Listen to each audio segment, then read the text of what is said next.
Olá, boa noite a todos e a todas.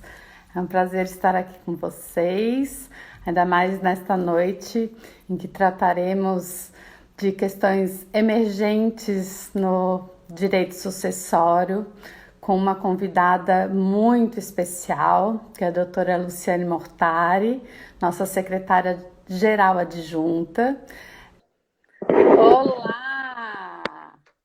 Oi, minha amiga querida, tudo Tudo bem? bom? Difícil vai ser chamar de doutora Luciane, mas como a liturgia eu acho que exige, gostaria, em nome da ESA, agradecer imensamente a sua presença e o prestígio que você está nos dando com a sua presença nessa live de hoje.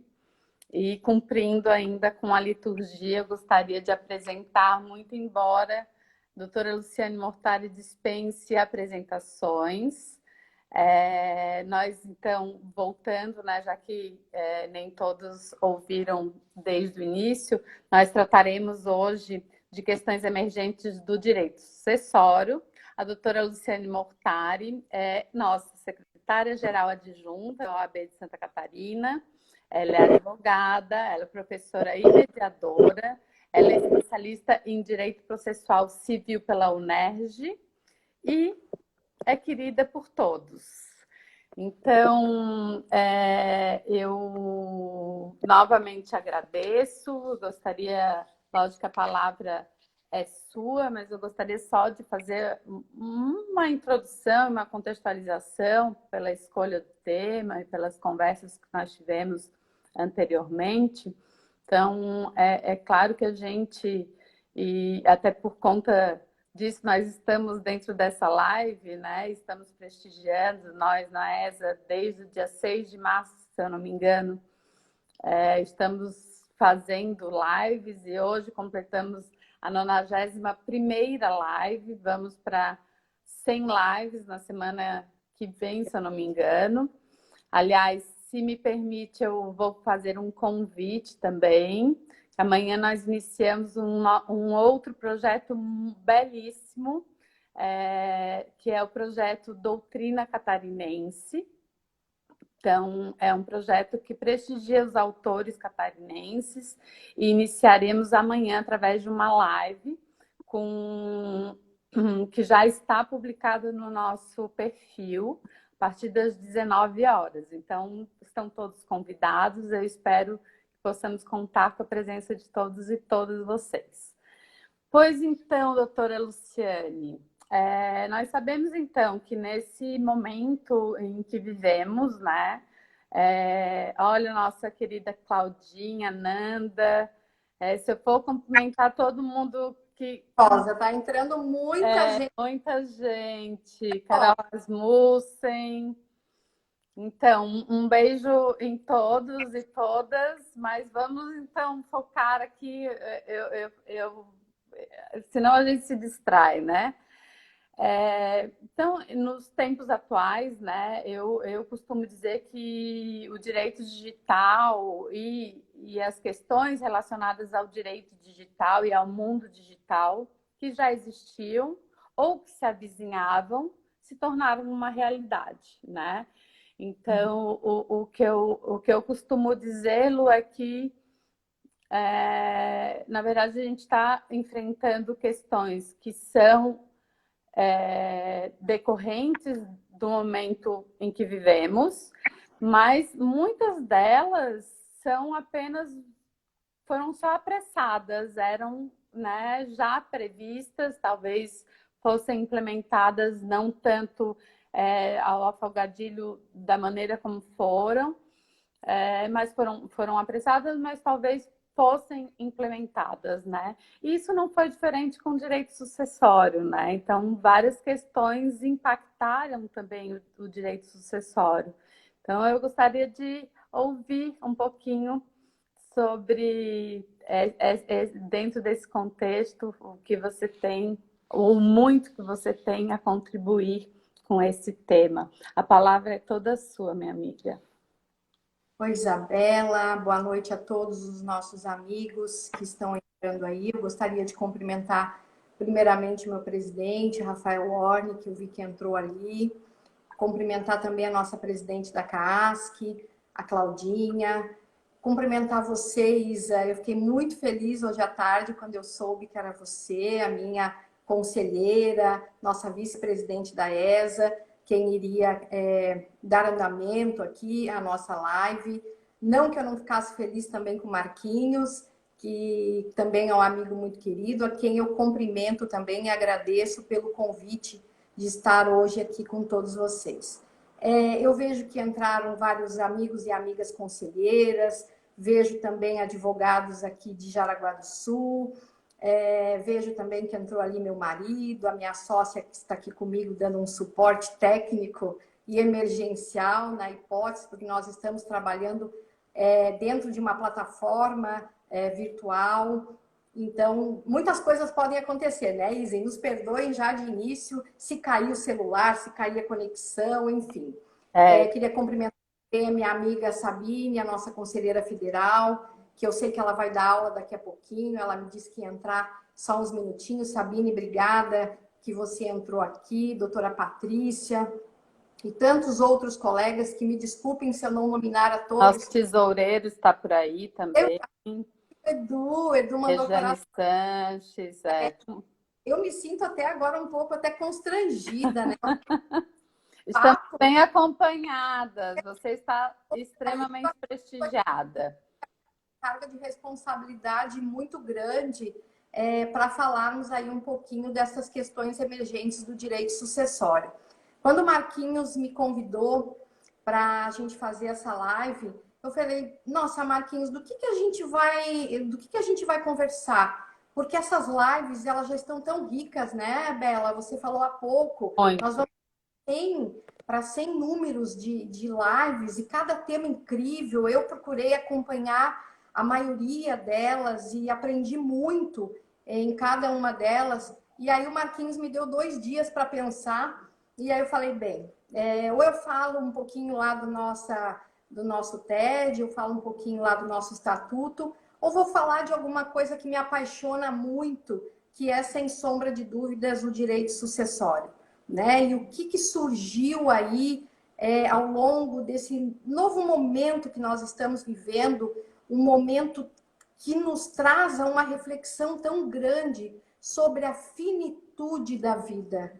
Muitas vezes nós não paramos para pensar o quanto a nossa vida é finita. Somente quando nós nos deparamos com uma pandemia dessa magnitude mundial, a gente para e pensa que nós podemos morrer a qualquer momento. Bem, na verdade, com pandemia ou sem pandemia, nós sabemos que 2 coisas são inexoráveis na vida, né? Uma delas é que nós vamos morrer e a outra que nós vamos passar uma vida toda pagando impostos, né? Quando eu estava ali à frente do direito sucessório na faculdade, eu dizia muito isso aos nossos alunos. 2 coisas que vocês jamais podem tirar de mente. Que nós vamos morrer, que nós somos finitos, apesar de nós não gostarmos de falar sobre a morte, nós só gostamos de falar sobre a vida, enfim, mas a morte, ela existe, ela é uma concretude muito grande. E a outra coisa é que a gente vai pagar imposto desde o dia que a gente nasceu dentro da maternidade.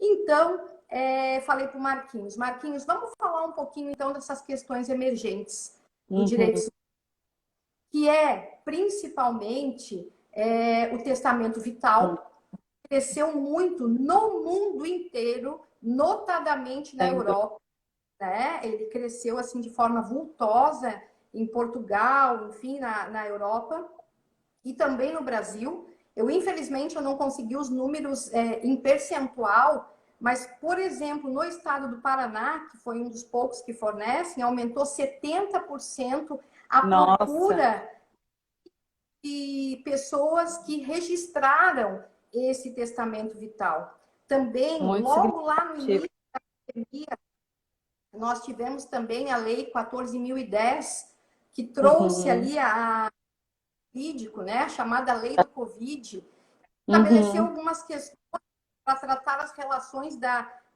privadas, né? Do direito privado, e elas tem um dispositivo que fala, então, também aí de que a partir de quando vai começar a contar aquele prazozinho do artigo 611 lá do CP, 2 meses para ingresso do inventário. Falei para o Marquinhos também que queria falar sobre herança digital, né, que também tem crescido muito. E falei para ele também que queria falar do CNJ. O problema, Isabela, é que quando eu comecei a estruturar mais ou menos a live, eu descobri que eu tenho 40 minutos para falar, mais ou menos, né? Nós temos aí 40 minutos para falar. E que cada um desses temas, por si só, já seria leva uma live, eternidade. né? Então, eu falei, ou eu corro muito em tudo, ou eu me atenho a alguns pontos mais específicos para que a gente possa ir nesse bate-papo, porque isso aqui não é uma aula, é uma palestra. Não seja por isso, você já fica de antemão convidada, para caso a gente não consiga vencer os temas, para que a gente renove, então, a live e retome, né, os temas que não forem aprofundados, certo? Principalmente, assim, hoje eu vou dar um foco um pouquinho maior no testamento vital, até pela forma com que ele cresceu nesses últimos anos no Brasil e no mundo, mas eu quero dar uma pincelada muito rápida ali na herança digital, mas que não for possível, aí convite aceito, a gente marca um pouquinho aí para frente para falar, então, da herança digital com um pouquinho mais de profundidade. Até porque, por ser um tema muito novo, a gente ainda está estudando muito, está aprendendo muito a respeito de cada um desses temas, né? Então, efetivamente, começando um pouquinho aí da nossa fala, falar então desse prazo ampliado aí da lei 14.010, que ampliou a partir de fevereiro de 2020 o prazo para ingresso do inventário. Nós sabemos que o nosso Código Civil determina que após a morte tem que se ingressar com o inventário no prazo de 2 meses, né? Então, essa lei ela trouxe uma amplitude dizendo que os inventários daqueles óbitos ocorridos a partir de 1º de fevereiro poderão ser ingressados a partir de outubro, né? Então, a lei nos deu essa possibilidade de, num momento pandêmico, como nós estamos vivendo agora, não obstante agora que sobreveio, e aí falo já um pouquinho desse provimento 100 do CNJ, que instituiu o e-notarial, ou seja, procedimento, né, pela via eletrônica, que também está começando a ser implantado em Santa Catarina. Liguei para alguns amigos que são aí cartorários, que são notários, para ver como está a implementação. Está começando, né? Eles estão aprendendo a lidar com essa plataforma do e-notariado, mas adianto que vai ser para nós, não só em tempos de pandemia, porque, querendo ou não, veio para ficar muitas das inovações, e nós aprendemos muito na adversidade, né? Nós estamos vendo o lado ruim da pandemia, e realmente é um lado péssimo, né? A gente tem que trabalhar com mais acuidade a questão da morte, né? Então, esse provimento 100 do CNJ, ele traz aí uma inovação muito grande, nos dizendo que doravante é possível, será possível fazer vários atos através de uma plataforma digital, né? E a lei, então, desculpe, a resolução, ela traz lá, né, várias, explica como acontece, explica quem não tem o certificado digital, que poderá fazer de forma gratuita, né, do próprio cartório, para o ato vai ser gravado, né, vai ser aberta uma plataforma virtual, por exemplo, para que seja feito um divórcio consensual, as partes maiores e capazes, não tirou aqueles requisitos que nós já conhecemos. Nós podemos sim, Claro. judicial, podemos fazer divórcios, podemos instituir união estável, podemos fazer a dissolução. Tudo isso é possível fazer no cartório, desde que obedeça ainda aqueles requisitos que nós já temos das partes serem maiores e capazes, serem todas concordes, né? Não haverem incapazes, e etc, e etc. Então, a gente vê Me bons olhos. permite? Me permite? Você acha que essa abertura, vamos dizer assim, né? Ela desburocratiza, né? E cria ou amplia o acesso? Amiga, a gente tem muito medo do novo. Uhum. Nós, advogados, e eu brinco, nós, os mais antigos, um pouquinho, né? Eu sou uma pessoa que eu não tenho muita facilidade com essas novas tecnologias. Hoje, alguns amigos perguntaram: você vai gravar a live? Você vai colocar no IG, não sei das quantas? Eu falei: gente, mal e mal, dá um convite da minha amiga para a Depois eu gente. te ensino, depois eu te ensino. Vai pro perfil da Lu, sim. Eu não tenho, assim, uma habilidade. Então, assim, e convivendo com vários advogados por todo o estado, a gente sabe que alguns advogados têm medo do novo, têm medo de se utilizar dessas plataformas, né? Eu brinco muito com o Eduardo, com o Edu, que a gente gosta muito do papel, daquela coisinha do papel, de estar ali, né? De assinar, de corrigir no papel. Mas sim, trará muitos benefícios, assim, em termos de deslocamento, em termos de contato, em termos de segurança jurídica, né? Então, assim, os benefícios, eles são imensos, Eu sou né? muito entusiasta, sabe? Manda a minuta, né, para o cartório, isso vai entrar numa plataforma. Então, o que nos basta é ser entusiastas e aprender um E novo. corrermos atrás. Correr, eu que lute, como eu brinco ultimamente, Exato. né? Então, mas eu vejo muitos benefícios, então, com o advento dessa resolução aí, número 100 do CNJ. Estou ainda estudando, ela tem alguns meandres, eu gosto muito também do direito imobiliário, né? Aqui no escritório, a minha sócia é especialista, e ela também já está se aprofundando nessa resolução, porque vai facilitar muito a feitura de escrituras de compra e venda, também por essa plataforma do e-notarial. Então, nós vamos aprender. Estamos começando. Em Santa Catarina, pelo menos com os notariais que eu conversei, com os amigos que eu conversei, nenhum deles ainda fez um ato usando essa plataforma e os requisitos ali do CNJ. Mas eu acho que a hora que abrir a porteira, a hora que todo mundo estiver muito seguro do procedimento, e esses dias eu assisti uma live com uma notária de São Paulo, que ela disse que ela, numa semana, ela fez veio dois, veio três, veio quatro, e ela disse assim que o que cresceu tanto, claro, estamos vivendo tempos pandêmicos, as pessoas não estão ainda, principalmente nos grandes centros, se deslocando a tabelionato, a cartórios, então ela atribui o aumento imenso dessa procura lá em São Paulo também a esse fato. De toda forma, aqui em Santa Catarina eu também acho que, não sei em Florianópolis, mas já é uma realidade, já está vigente, então é uma questão de adequação do rito e daqui a pouco nós vamos sair usando de forma muito Eu acho tranquila. que é uma tendência mesmo. Lu, de novo, fazendo um parênteses, se você me permite, semana que vem vou dar aula, bom, eu sempre com ênfase no processo civil, mas eu como uma familista também, né, atuante de direito de família e sucessões, semana que vem vou dar uma aula de jurisdição voluntária, e justamente eu fiz essa reflexão, né, o quanto a jurisdição voluntária, questão de autotutela e a ampliação dos serviços notariais, acho que essa é uma tendência não só no direito sucessório, né?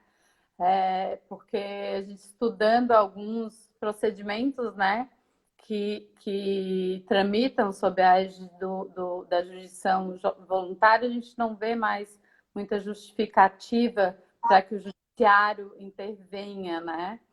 E isso não é diferente dessa questão que a gente está conversando, né?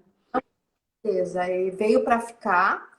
Na verdade, já era para ter, segundo o que os operadores dizem, já era para ter vindo há mais tempo. O que a pandemia fez foi só antecipar a implementação, então, da realidade, né? Eles estavam antes, assim, com muitos receios, muitos ajustes, e de repente nós nos deparamos com essa pandemia, e então eles resolveram por bem arrematar e colocar e lançar essa resolução. A gente tem muito que estudar ainda sobre ela, muitas dúvidas vão surgir, e eu fico feliz em saber que os meus amigos que lidam com isso, os notários, né? Que lidam com isso, eles também estão com dúvidas, e nós vamos aprender isso juntos. Isso me fez lembrar, Isabela, um episódio que eu vivi na minha de inovações, quando foi a possibilidade de fazer o divórcio consensual nos cartórios. Por coincidência, eu e a minha sócia fomos o primeiro escritório que protocolamos aqui em Jaraguá um divórcio consensual no cartório, e foi muito rápido o trâmite, foi muito legal, e estava sobrevindo aquela resolução do CNJ, então era novidade. E o jornal local aqui nos pediu para dar uma entrevista a respeito de como foi, né, a facilidade, etc. No final da reportagem, eu e a minha sócia saímos com uma foto, cada uma segurando de um lado a certidão do cartório, né, com o divórcio do casal. E viramos piada entre os amigos. Nosso divórcio, né? Manchete do Jornal de Jaraguá. E nós duas, sorte que naquela época não tinha Instagram, Facebook, aí a gente está falando, né? Mas é verdade, você ser pioneiro em algumas questões traz essas brincadeiras aí dos amigos queridos. Então, vamos lá. E a importância de nós estarmos atualizados, né? Porque muitas vezes nós sabemos e acabamos, de certa forma, encaminhando a questão com os atos notariais, né? Porque eles mesmo ainda, quando ainda não saiu o provimento do CNJ, não há ainda uma diretriz, e aí a gente, né? Há uma dificuldade com o novo por parte dos notários também, né? É verdade. Eu vejo que eu tenho as minhas primas que entraram, eu vejo que a minha sobrinha também entrou. Eu fui brincar com a minha família e pedi, gente, entre, que é para fazer quórum, que é para fazer bonito. Eu sou muito famosa, enfim, vamos vendo movimento, né? E aí agora eu estou vendo ali, apesar de que hoje eu estou concorrendo com meu irmão, que está fazendo uma live com a Comissão da Mulher Advogada, eu também queria cumprimentar a minha amiga, presidente da Comissão da Mulher Advogada, que eu vi que entrou ali, doutora Regina. E o nosso conselho também está em peso, vários conselheiros. Dominar cada um, eu vi a Nanda, eu vi o Rodrigo, eu vi, meu Deus, a Maria Renon, eu vi vários amigos ali. Na medida que vai passando aí, eu vou mandando um cheiro. Jana acabou de entrar, e então eu tô triste por um lado, porque eu queria estar lá prestigiando meu irmão também, que não é porque é meu irmão, mas tem uma fala sobre violência doméstica incrível também. Depois então, você deve estar no IGTV. Minha amiga Patrícia Nolli, de Balneário Camboriú, que prazer ter você aqui também, falando de direitos de sucessão. É uma responsabilidade, né, com todo esse povo aí. Mas vamos lá, Bela, vamos falar um pouquinho agora sobre, então, o testamento vital. Né? Vamos entrar um pouquinho nesse tema tão espinhoso, né? Principalmente, volto a dizer, em tempos de pandemia. Eu confesso para vocês que quando eu tive o resultado positivo de Covid, lá em março, eu, a Claudinha, enfim, tinha um dia que eu estava em casa, Isa, né? Nós todos, né, Isa? Teve um dia que eu estava em casa e me deu uma crise de falta de ar, assim. Aí eu estava sentada no meu sofá, olhando para o horizonte, assim, e pensei, eu falei, puxa, eu não fiz, eu nunca termino meu testamento. Eu já comecei ele várias vezes, ele está minutado no meu computador. Porque são muitos bens, né, Luciane? É um rol muito... 10 anos só para fazer a relação de um apartamento, né? E uma motoca que o marido comprou agora, uma bicicleta, um pato, um cachorro, enfim. Mas eu me dei conta naquele momento, e olha que no Brasil, lá no dia 10, Rafa, um beijo, querido, que bom que você está aqui. Me dei conta lá naquele dia 10 que o Brasil tinha pouquíssimos casos de Covid ainda, nós não tínhamos esse número altíssimo de mortalidade, mas a gente ligava a televisão e na Itália estava muito terrível, né, lá no mês de março, e eu olhei aquilo e falei... Em nenhum momento eu achei que eu iria evoluir para o ruim. Mas a gente passa a pensar e eu penso, por que eu não terminei meu testamento? Uhum. E, ok, fiquei boa, tô aqui a mil pelo Brasil e eu não terminei meu testamento, não deu tempo ainda. Mas eu comecei a me deparar com essas questões emergentes, principalmente o testamento vital. Por quê? Muitas pessoas, ao contrário de mim, estão pensando nisso e estão fazendo as suas diretivas antecipadas de vontade. Mas Né? explica pra gente, Lu, então, assim, para as pessoas que estão mais zeradas, assim, o que é o testamento vital? Então, nós não temos ainda no nosso ordenamento jurídico brasileiro, né, não obstante aí alguns projetos de lei tramitando no Congresso, mas infelizmente nós não temos ainda de forma efetiva na nossa legislação o testamento vital propriamente dito. Nós nos baseamos e seguimos através de uma resolução, que é a resolução 1995 de 2012 do Conselho Federal de Medicina. E lá, essa resolução não fala o nome testamento vital, fala diretivas antecipadas de vontade. Então, alguns doutrinadores dizem que uma coisa não é sinônimo de outra, né? Dizem, principalmente os estudiosos da matéria, que o testamento vital é uma espécie de diretivas antecipadas de vontade. O que são essas diretivas? Né? O que ela nos diz? Né? Ressaltando que não temos legislação. A primeira vez que falamos em testamento vital, também através do Conselho Federal de Medicina, foi em 2006, ou seja, a resolução 1995 é de 2012, ou seja, é um tema muito bebezinho no direito. Nós formos analisar, é um tema muito recente e que ainda demanda, Isabela, um sem número de questionamentos. Porque, veja, eu vou fazer uma diretiva de vontade antecipada do que eu não quero que façam comigo se eu estiver com uma doença, veja bem, com uma doença terminal irreversível. Uma dos requisitos de validade desse testamento final é você estar diante de uma doença terminal irreversível. Mas aí eu te pergunto... Você já tem o diagnóstico, né? Isso. Covid-19 é uma doença terminativa?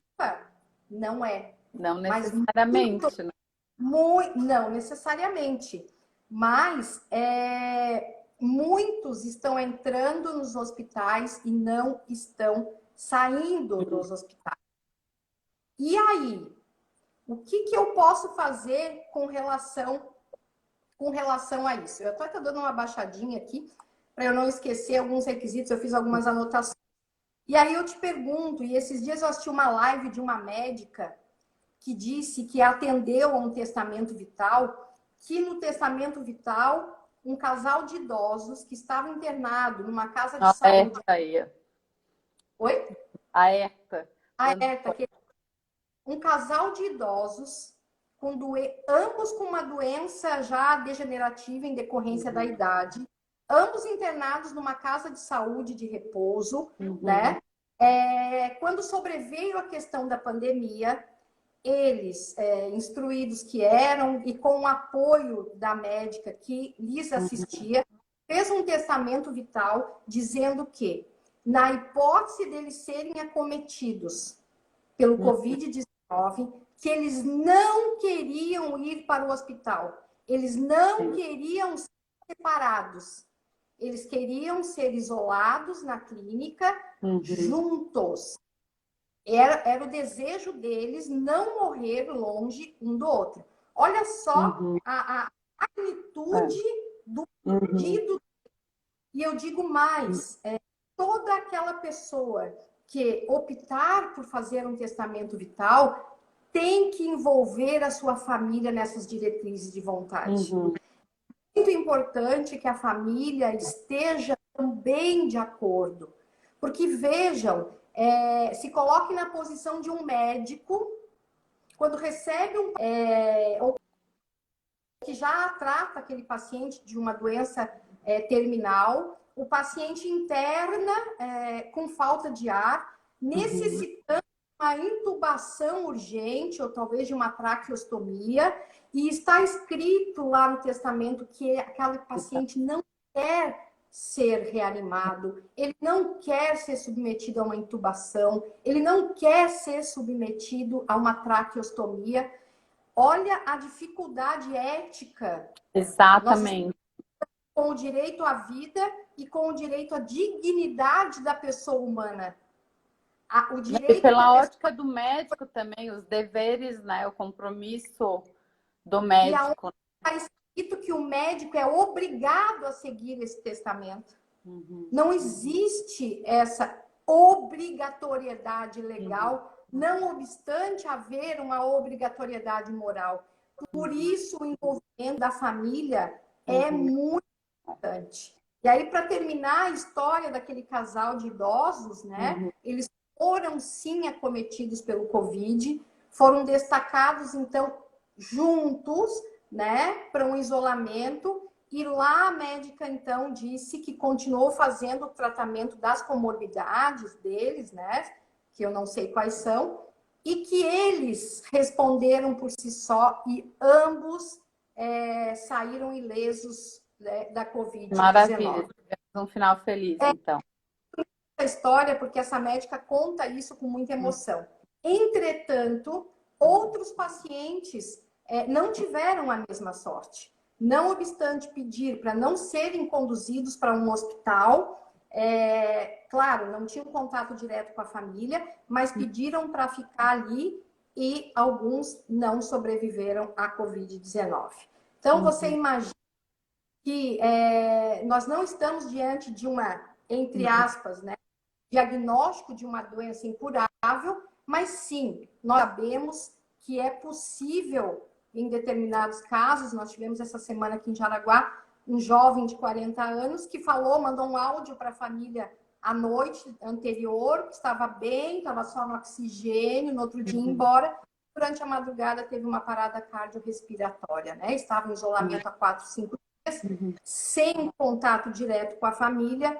Então, nós lidamos com questões muito peculiares. Então, o envolvimento, né? O nosso presidente nacional do IBDFAM, o Rodrigo Pereira, ele fala que, além do testamento vital escrito, e eu já vou dizer para os senhores assim, tem uma forma como fazer. Não existem requisitos, né? Você pode fazer à mão, você pode fazer no próprio prontuário médico. Próprio punho, né?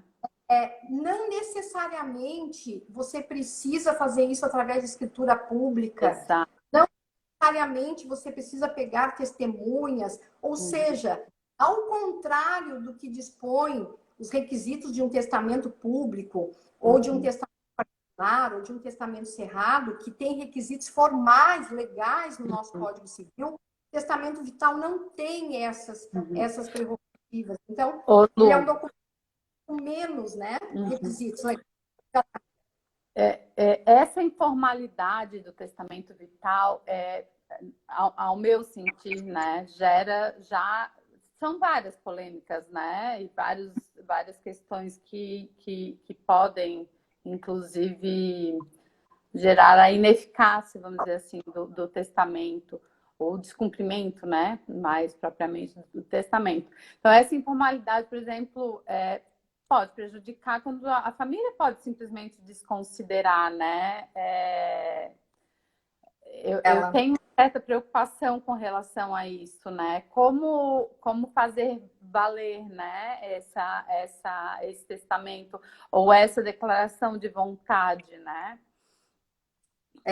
Bela, eu vou te dizer que um outro caso prático que eu vi, que eu tive conhecimento, tinha um senhor que ele estava com uma doença degenerativa muito grave e ele, em determinado momento, pouco antes dele perder a consciência, vejam, um dos únicos requisitos desse testamento vital, que eu acho que é importante a gente pontuar, é que a pessoa que faz a capacidade, Bela, muito a pessoa, ao tempo do ato precisa estar com a sua capacidade mental plena. Que é outra questão polêmica, né? Muito polêmica. É o muito limiar, polêmica. né? Que, né, no Conselho Federal lá de Medicina, na resolução 1995, diz que o importante, por vezes, é que esse testamento seja assinado por um médico que ateste a capacidade. Esse é um requisito indispensável, a capacidade mental plena do testador, né? Então, mas eu conheço uma outra situação que eu estava falando para vocês há pouco, de um senhor que ele estava com uma doença degenerativa incurável, num estágio bem avançado, e pouco antes dele perder a capacidade plena dele, ele chamou os 3 filhos e falou para os 3 filhos que ele tinha o desejo de fazer um testamento vital, no qual ele gostaria de dispor que, se em determinado momento da evolução da doença dele, ele fosse ligado a aparelhos, ele ficasse inconsciente, ele fosse ligado a aparelhos, e que se o médico deu para ele essa possibilidade de evolução da doença, chegasse para ele e falasse assim, olha, o seu pai só está vivo por conta dos aparelhos. Se eu desligar os aparelhos, é questão de óbito, né? Quem de nós nunca escutou uma história parecida dessa, ou na família, ou de um amigo, ou de alguém.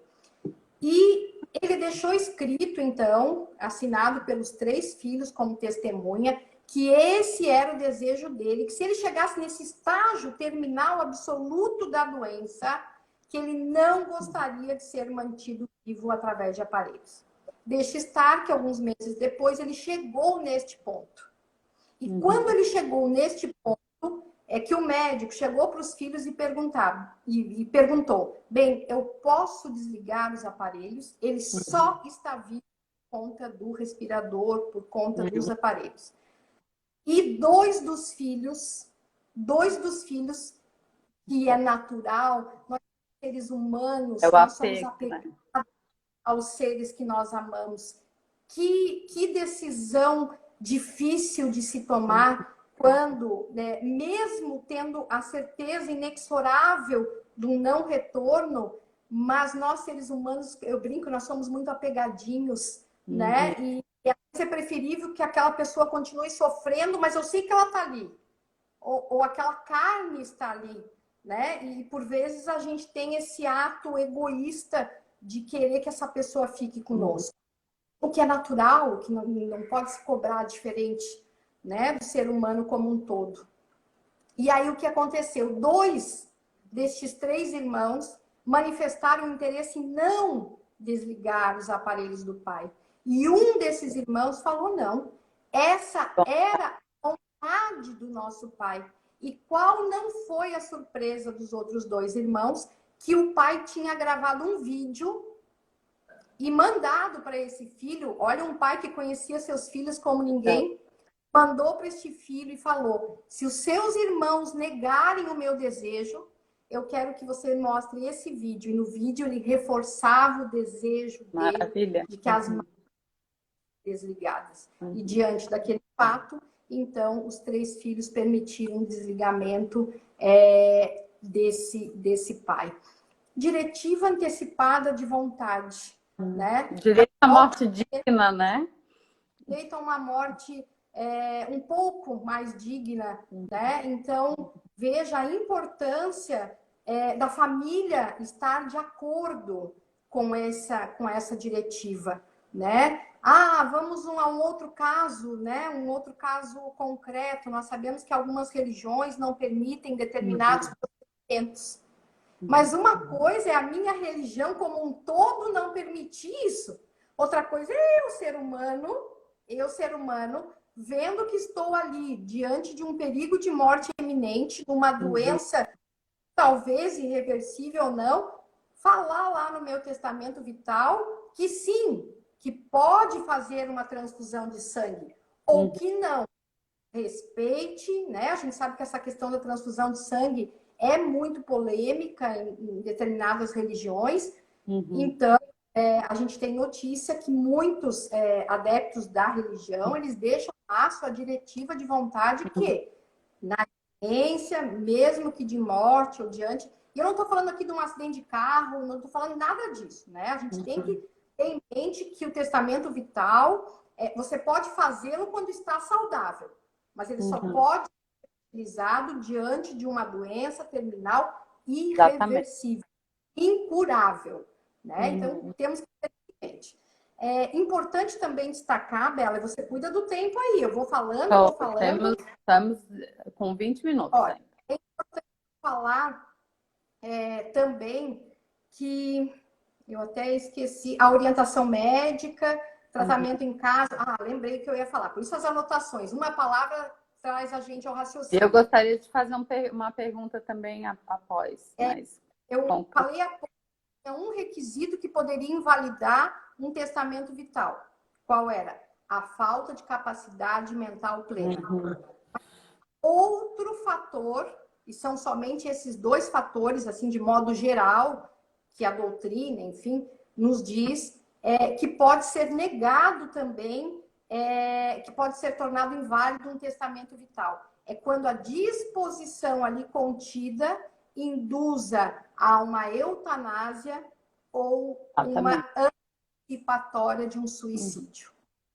Você imagine que você vai chegar para um médico, você está num câncer, numa fase terminal terrível, você tem dores terríveis, e você deixa escrito no teu testamento que quer que ele te aplique sei lá, um remédio qualquer que te abrevie o sofrimento. Isso é proibido, isso é eutanásia. Nós não temos na nossa legislação brasileira a permissão, e aí a gente entra um pouquinho agora dentro da bioética, né, de tratar questões que envolvam a eutanásia, a ortotanásia, enfim, temas dessa magnitude são tratados na bioética, permitir dizer por médico que ele tem que me matar, que ele tem que me aplicar para aliviar a minha vida, não.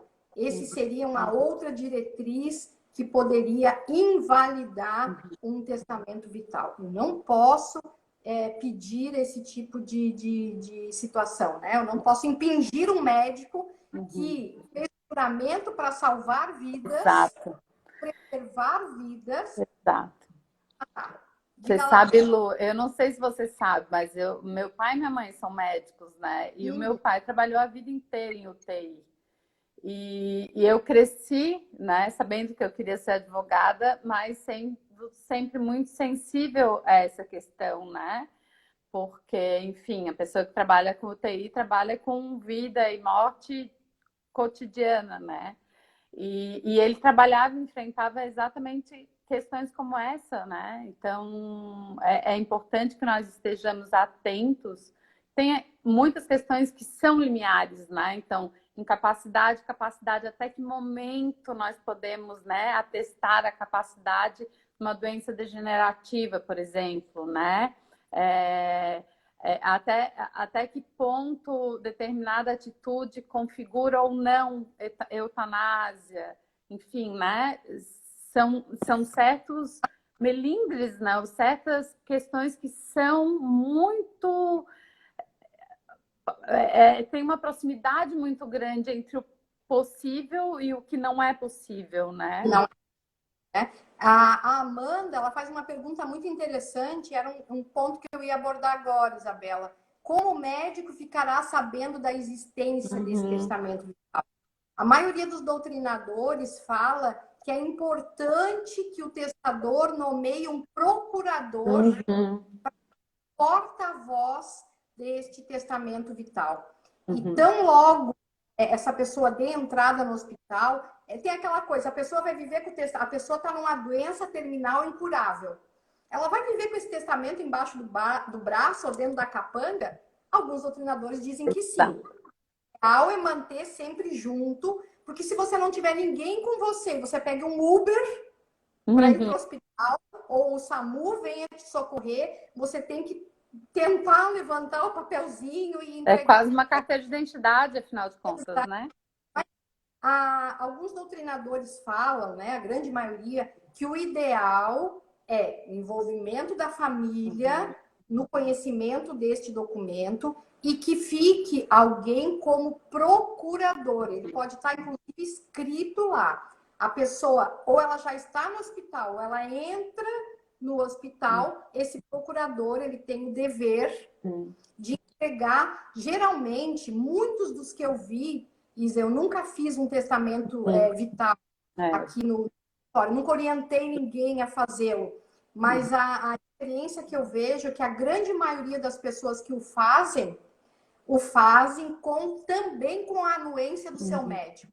Porque o médico vai dizer para ele como que vai ser a evolução dessa doença. Então, o médico, inclusive com palavras técnicas, para ajudá-lo. E era essa a pergunta, Lu, que eu gostaria de fazer para a gente tentar fechar ou complementar, né? O ideal é ter um procurador nomeado. Exato. Assim, ao encontro do que a Amanda perguntou, o que nós, advogados, né? Eu já fui procurada várias vezes para inclusive para auxiliar na redação, e eu tenho, por precaução, não é preciso formalidade, mas vamos formalizar, né? Então, a pergunta é nesse sentido: como nós, advogados, poderíamos orientar, né? Num eventual solicitante, né? Veja, Isabela, é diretiva de vontade. Nós temos que, de alguma forma, colocar essa vontade no papel, né? Volto a dizer, o amparo do médico que atende este testador é muito importante, porque, por vezes, nós não sabemos qual será a evolução da doença. Se ele vai chegar a ponto de ter que fazer uma traqueostomia, de ser entubado, cirurgias muito invasivas. Tem pessoas que recebem o diagnóstico de um câncer numa fase muito avançada e que os médicos, infelizmente, falam: olha, nós não temos como fazer, etc. Então, é importante que esse paciente nos traga uma declaração médica, nos traga uma orientação médica. As questões legais, né, minha amiga, é praxe nossa. Eu faço muito testamento aqui no escritório, não só particular, mas como público. Eu trataria, eu volto a dizer, eu não fiz nenhum especificamente. Alguma questão ou outra, eu já dei verbalmente, mas colocar no papel, mas eu colocaria, além das testemunhas, eu procuraria, até porque a importância do advogado para fazer um testamento dessa magnitude, até mesmo para evitar aquelas duas nulidades que eu falei anteriormente. Exatamente.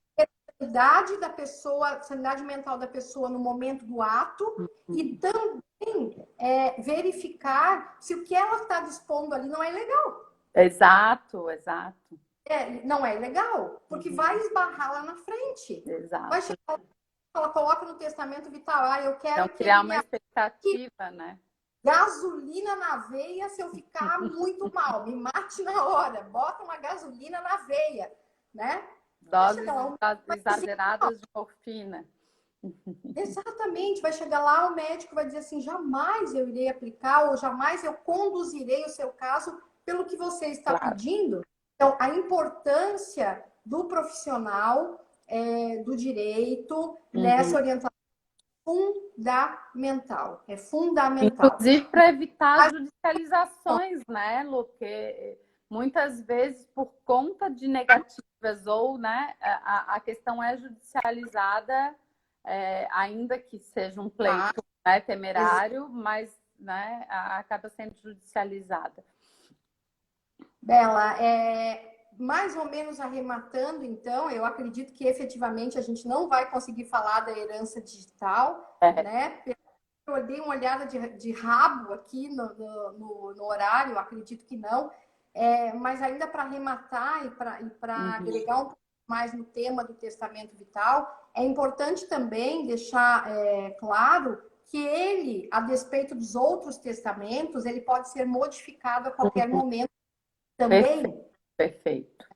Também pode ser modificado a qualquer momento. Porque, como eu falei há pouco, eu posso ser uma hipocondríaca e fazer ele estando saudável, né? Uhum. Não, eu ficar Exato. doente, eu vi que, sei lá, alguém próximo a mim morreu disso, eu não quero isso para mim, eu não quero sofrer daquela forma, eu não quero ficar em cima de uma cama vegetando. Ou Uhum. seja, então eu posso fazer esse Uhum. testamento saudável.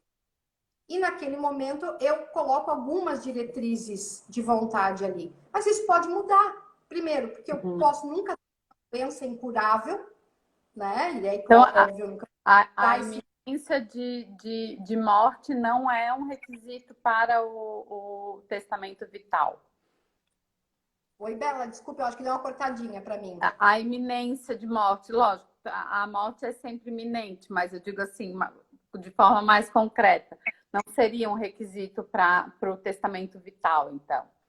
Realmente as pessoas fazem nessa Exato. iminência, Uhum. diante da concretude da doença como um todo, né? Tanto que a Resolução 1995 não fala em que momento você deve fazer, né? Se você está saudável, mas a maioria da doutrina fala que você tem que estar numa iminência ou pelo menos com um diagnóstico de doença É, curável. Eu ao queria. meu ver, seria um requisito. Uma pessoa sã, É, com exames totalmente normais, ao meu ver, não sei qual é a sua opinião, não teria o porquê, né? a dimensão tão grande de qual seria a evolução de uma doença, por isso que o testamento pode ser modificado a qualquer momento, né? Diante até da amplitude da doença ou da sua evolução, né? Eu queria cumprimentar, Isabela, com carinho também a dona Cândida, Uhum. mãe do Rafael,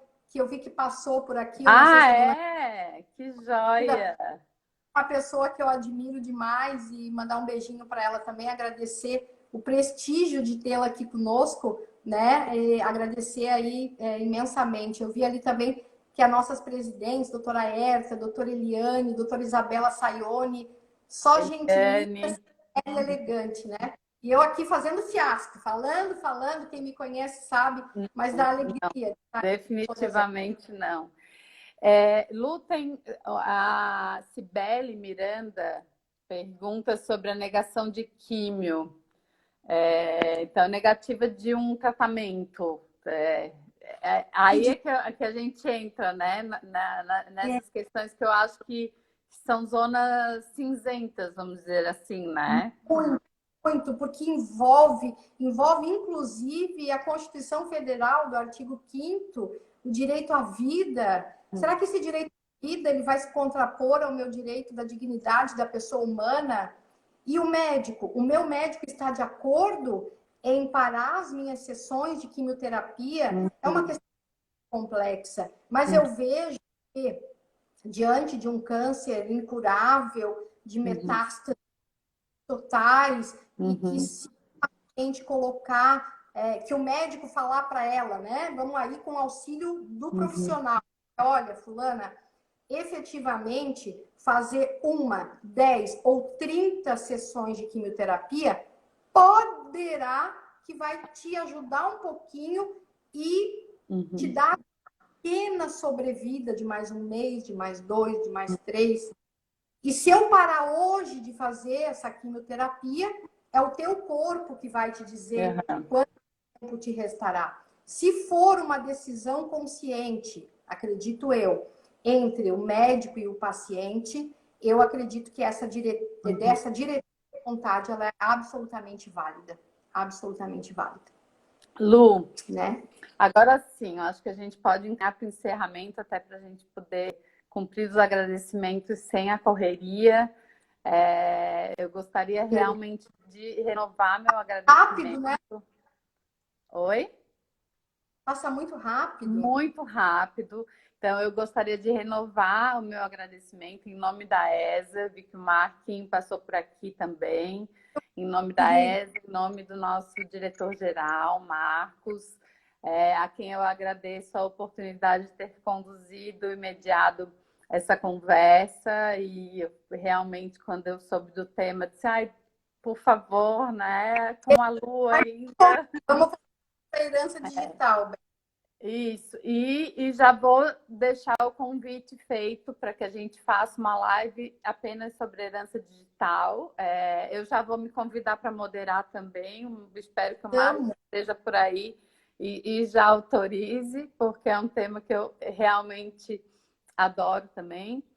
E agradecer a tua disponibilidade, o teu desprendimento, né? Quem te A gente conhece sabe, bom, quem te conhece te quer por perto e na live não foi diferente.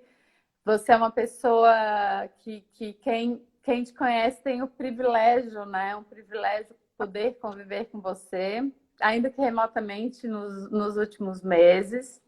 Então, eu agradeço muito, obrigada. E eu gostaria de agradecer também a todos que tiveram presentes, porque nós estivemos muito bem acompanhados. Eu vejo a Janaína, o Pedro, enfim, todo o nosso presidente, Rejane, o nosso presidente, né, o nosso diretor-geral, os nossos conselheiros, todos os presidentes de comissão e presidentes de subseção, ex-presidentes de subseções, advogados ou membros de comissões, a Claudinha, então realmente... Acho que você travou, Bela, um pouquinho. Queridos, então, Bela, Travou um pouquinho, né? No final, enfim, eu estava só agradecendo. Bela, também gostaria de dizer que eu tenho muita gratidão, muito entusiasmo de estar aqui com vocês. Passou muito rápido, mas agradecer penhoradamente a cada um dos amigos, né? Amigo que é amigo não larga o outro, vem aqui, prestigia, está conosco. Espero dessa fala muito rápida, ter alcançado um pouquinho dos objetivos. Se ficou Sem alguma dúvida. dúvida, os nossos contatos são amplos, mandem para a gente. E falar da vida, né? Ela tem que trazer, assim, a gente falou hoje um pouquinho da morte, dessa finitude do ser humano, mas dizer que essa vida é muito bela, muito plena, que temos que viver cada vez melhor a cada dia, pensando sempre que hoje é o último dia.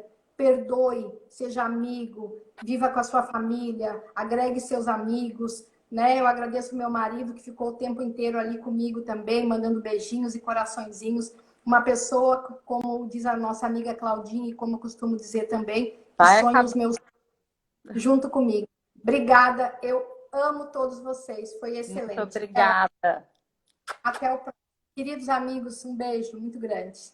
Tchau, tchau.